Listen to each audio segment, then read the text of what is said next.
So we're in the middle of having a great conversation about our takeaways from the Clio conference. So Kristen and I were both there in Nashville. So first, I want to get your thoughts on, have you ever been to Nashville before? I have been to Nashville before. It's a happening town. A lot of great music. Now, I would say is now, were you a fan of country music before going to Nashville or? I was. I've actually loved all genres of music. And last time I was there, I saw like three concerts, and some was country, some was just mainstream. I mean, it's such a great place to get so many different genres of music. So, yeah, love Nashville. Awesome. So, and I think Nashville is a great place for conferences as well. Which is why I was, glad that Clio decided to have their conference in Nashville because a lot of conferences I've been to this year have been in Las Vegas. So it was great to have a break from Vegas. And so I wanted to talk a little bit more about just what were some of your big takeaway? Well, first going into Clio, what were some of your expectations of what you wanted to get out of your time at the Clio conference? Well, I mean, it's been years since I used Clio. I sold my law firm a number of years ago, but I've worked with a lot of clients that still use Clio. And so we've put in requests over the years for the workflows, for billing improvements. So it is always so exciting. And I've known Jack since he was, still getting started with Clio. So it's been great to see the growth, but I also get so excited about what are the new features that they're bringing out each year, and getting in and actually talking with some of the technicians. And I mean, I was in some of those booths really digging in and asking questions about how certain things work, because I want to make sure I understand it so I can just, when some client says, well, I wish I could do, oh well, yeah, Clio does do that, like you just need to dig in and do it. And so I was excited about hearing the new events, the new features, connecting with people, and also the other vendors that are finally integrating.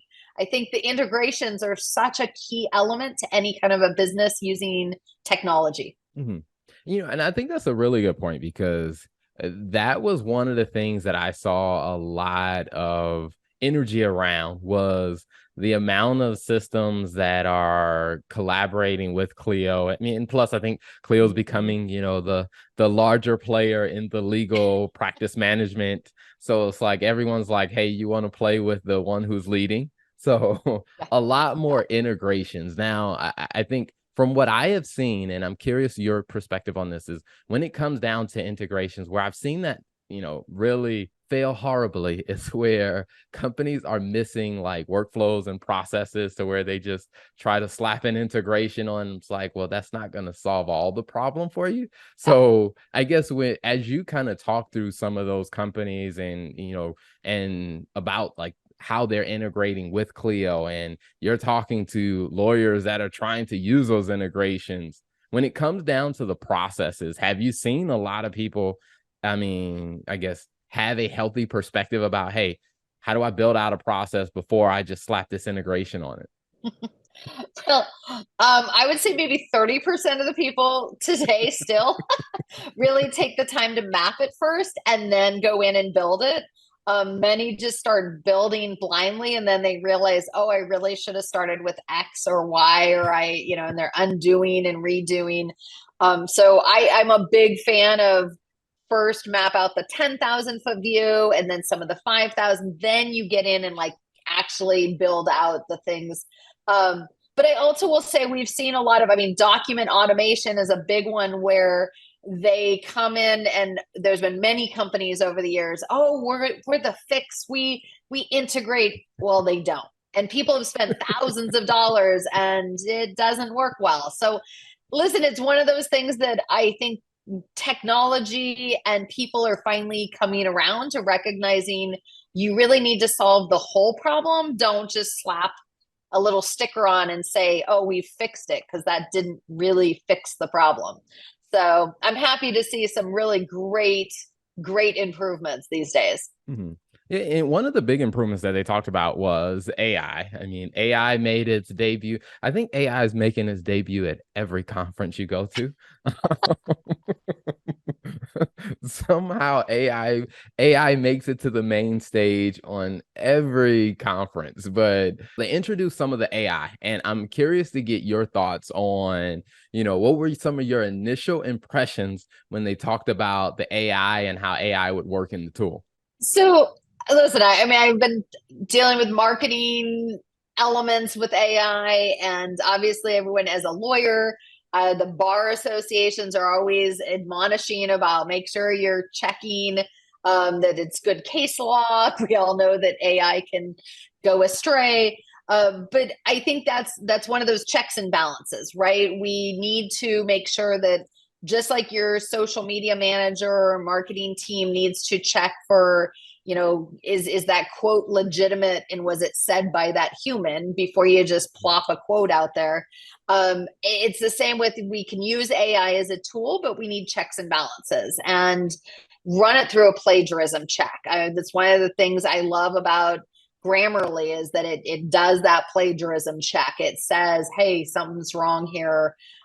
This isn't, this is found verbatim in this other document, and you can cross-check it. So, I think that as a society, and especially as the legal teams need to just, AI is great for helping us with ideas, helping us fast track, but we owe ourselves the duty of checks and balances and making sure that it's accurate before we publish.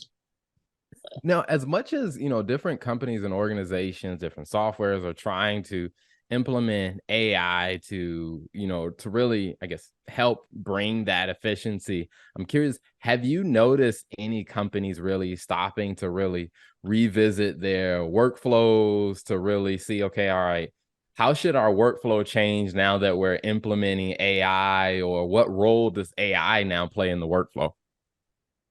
Yeah, I was just working with a team on their marketing. The social media assistant, social media manager would go in and run a couple of concepts in. And so instead of in the procedures, we kind of went from 2A to 2B. We added a kind of a new B and C and D before going back to E, the new E. And we just had to like make a little modification. It was marketing assistant or social media manager shall insert 3 to 5 topics into the AI. They shall review the items that come through, edit for, is it appropriate, plagiarize check to make sure we're not stealing somebody else's words inappropriately. And then it goes back into the rest of the workflow. So we literally spent 5 minutes. We crafted that new little 3-step, and voila, like the procedure was now updated to match how they were actively using it. I think that the admin teams, I also was on with one where they were changing up the greetings to put on I like holidays, and letting people know about upcoming holiday closures and having a little fun with it, and letting the AI craft some more language that gave a fresh flavor to what the event was, and some historical aspect like Mother's Day and why it was, how it existed, and the transition from Christopher Columbus Day to Indigenous Peoples Day. Like the admin team was able to add a little DEI spirit to like giving some depth to, we're closed this day, but let's take a look at why are we closed and what is this to celebrate. And so I thought that was great that AI was helping foster more awareness and more, conversation about these days and these points. So it's definitely helping, but again, we just need to have a human element to double check that we're on the right path. I think that is so true because at Clio, they announced one of the use cases that they talked about on stage was using your, AI for, helping, with the billing. So now we've offered a billing clerk package. And so Yeah. the first thing that people, one of the early questions that people asked was, oh, does this mean we can get rid of, like, we don't need a billing clerk? I was like, well, Yeah. I'm I wouldn't jump straight to that conclusion. Because I'm just like, your AI is a tool that's gonna enhance the process. So I Mhm. guess when they talked about automating the billing, and did a lot of work on the billing clerk package that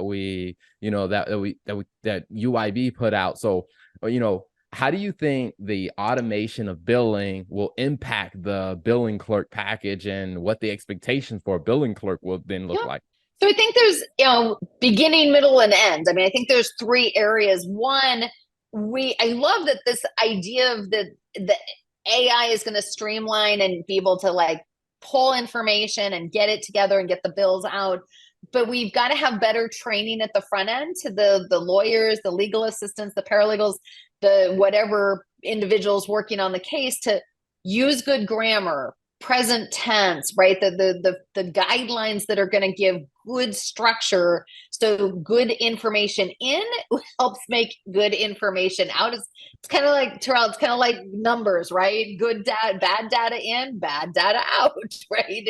We're we're going to have to definitely deal with that. So good training on the front end. I think that billing clerk still needs to spot check and be adjusting and looking and suggesting changes, helping the team to transition. And then on the back end, the confirming, did the numbers match? Did, at the front end, this attorney and paralegal pod thought they billed X number of hours. Did we actually bill that number of hours? Is this like, sometimes we need a human to like confirm that these numbers match, or we could be mysteriously losing dozens of hours without realizing that just disappeared. So I do think a billing clerk will still need to hang around for a while to make sure the flow works well. But again, we need to assist the AI in making sure it all goes smoothly. I love that perspective, because I was telling someone, I was like, I think AI, if you treat it kind of like a new employee, like there will be a learning curve for it. If you just had a person come in off the street and you threw them in your business, you probably wouldn't rely on everything that they put out without some type of oversight or something like that. I don't know. I know a lot of attorneys that do the hire and hope method. They hire and hope the person knows what they're doing and they just let them go. But listen, I had this conversation. I know, let me deviate for a second. I had a conversation with someone recently. We were talking about lawyers and the fact that lawyers go to law school and they learn how to identify all the problems in midterms and finals. It's literally, the game is how many different problems can you identify? The midterm, the finals are not on how do you solve any of those problems. It's all about identifying issues and identifying problems. So it's no wonder that lawyers come out and start their business having no idea how to really solve problems. It's not like a doctor who's focused on medicine solving a problem for a client. Lawyers are taught to identify problems and not really take as much time explaining how to like solve the problem. So when they hire a staff person, it's like, hey, we need to do this, this, this, this, this. And the staff person's like, okay. And then the lawyer disappears. And the staff person's like, but how do I do those things? Like there is a little law school messes lawyers up. I can say this, I'm a lawyer, right? But the poor staff person is like left trying to figure it all out on their own.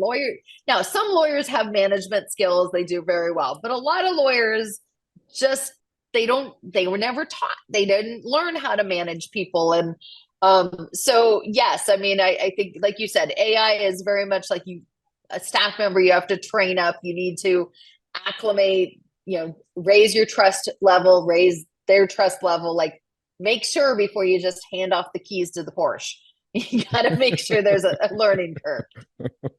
No, I think that's a great point, because I talked to someone that does a lot of work in programming AI. And that was one of the things that, he had told me, is that, what people don't realize when it comes down to AI is like the technology is learning from the inputs that you give it, to where if you allow it to do the wrong thing, it's just going to learn the wrong way and do it Yeah. faster. Yeah. Yeah. to where Well, I and think that's that's where the processes yeah. play a huge role to help it. Yeah, I mean, and that's the thing is that if you're not paying attention, it's just going to think, oh, okay, that's correct. And it's just going to keep and to the point where then you've got a massive problem to like, how do you retrain it to do it the right way?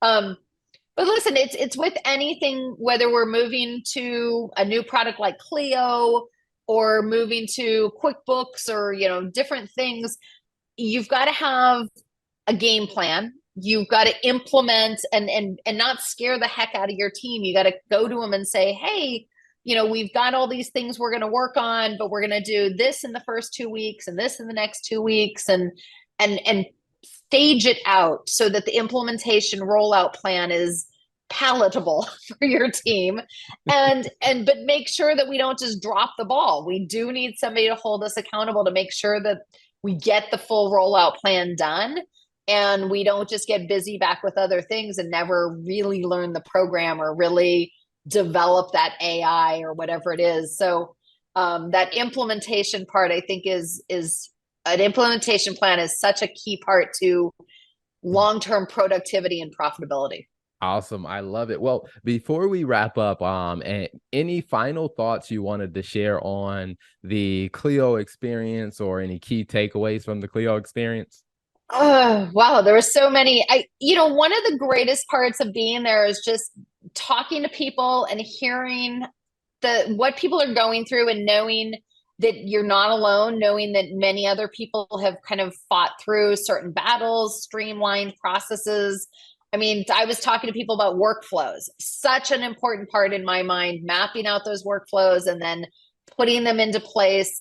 And there were so many people that were like, oh, I want to get to it. And then there were people that are like, oh, I did it. It's so much better now. And it's great to be able to be around people that have been there, done that, and that can say, yes, it's worth the time and energy to do it.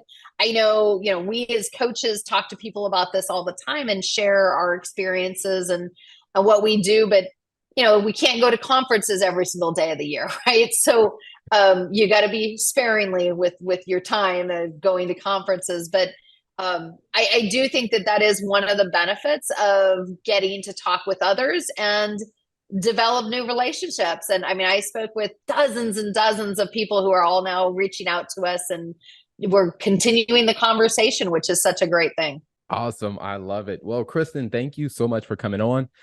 It was a pleasure having you. Just to recap your experience and the updates at the Clio conference. So thanks everyone for tuning in.